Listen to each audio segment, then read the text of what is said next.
When someone you love says, "I'll come back when I feel like it," you suddenly realize love isn't about timing anymore. It's about control. My name is Daniel, and I never imagined I'd become the guy sitting by the phone, waiting for a message that might never arrive. Ava and I had been together for 5 years. We met back in college. She was a wild one, full of laughter and confidence, the kind of person who drew every eye in the room. I was the opposite, calm, steady, the kind of man who believed love meant staying, fixing, being dependable. For a while, we balanced each other perfectly. She brought the color. I brought the calm. But I learned that stability only stays attractive until someone starts missing the chaos. It began with little things, canceled plans, vague late-night texts about working late, unexplained absences.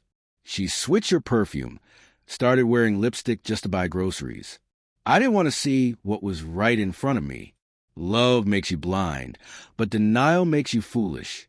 Then one Friday night, she came home with a suitcase in her hand and that rehearsed look of resolve. Her lips shaped the words that would change everything. "I need space." I asked if she was leaving me. She rolled her eyes. "God, Daniel, not everything's about you. I just need to clear my head. I'll come back when I feel like it." No reason, no time frame, just that. She packed her world into a weekend bag and walked out, leaving me standing in the hallway holding her favorite mug like proof she'd return. For a week, I didn't call. I told myself it was temporary. I watered her plants, folded her laundry, even left her toothbrush by the sink. But with every passing day, it felt like watching a chalk drawing wash away in the rain.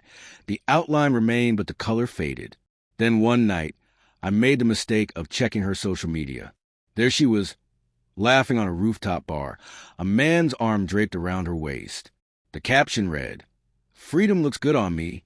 My hand shook as I stared at the photo. That's when something inside me cracked. Not loudly, just a quiet breaking, like glass under heat. I didn't yell, didn't text, didn't unfollow.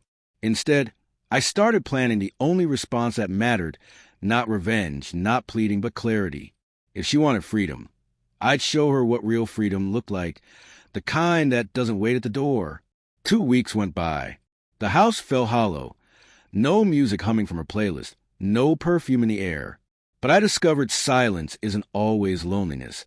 Sometimes it's space to breathe. I began running again, cooking for myself, fixing the garage.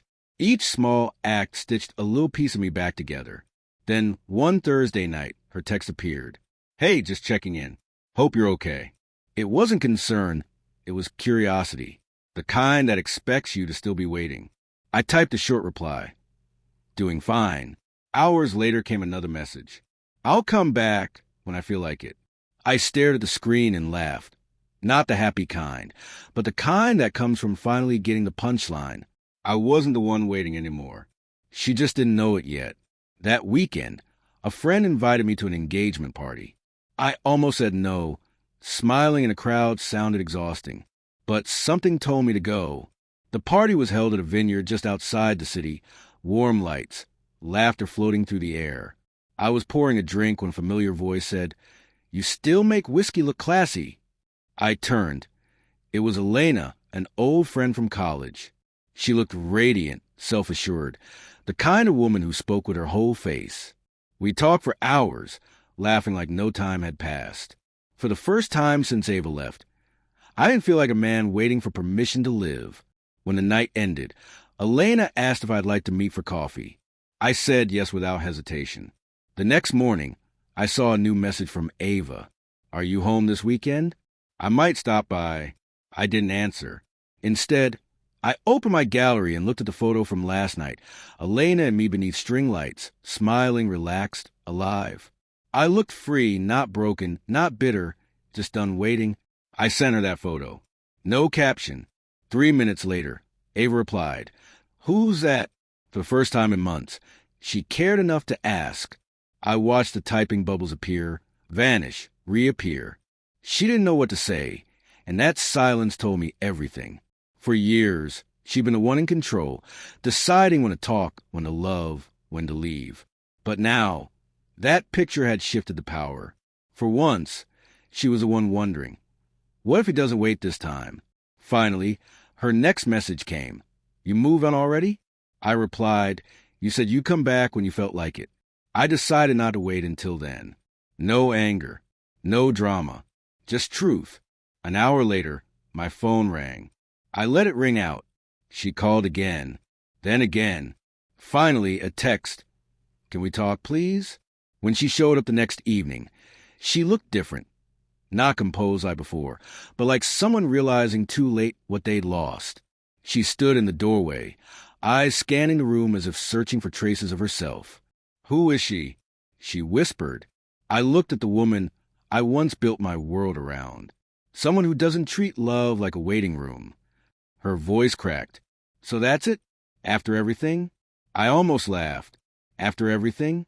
Everything was me giving, and you disappearing every time you got bored. She sat down, tears filling her eyes. I didn't think you'd ever stop trying. I know, I said quietly. That was the problem. The silence that followed was heavy, but freeing. I realized closure doesn't always come with an apology.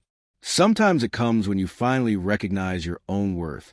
She stood, wiped her tears, and whispered, I miss you. I nodded. You'll get me only when I feel like it now. For a moment, she looked stunned, maybe even impressed that I'd learned her game. But this wasn't revenge. It was release. That night, I met Elena again for coffee. She asked what the story behind that photo was. I told her the truth, not the dramatic version, just the simple one. I sent it to remind someone that life doesn't stop for absence. She smiled. Good. Don't ever let it. Ava never came back after that. She texted a few more times, each message shorter, colder, more uncertain. Eventually, they stopped, and I finally learned that sometimes the most powerful message you can send is silence.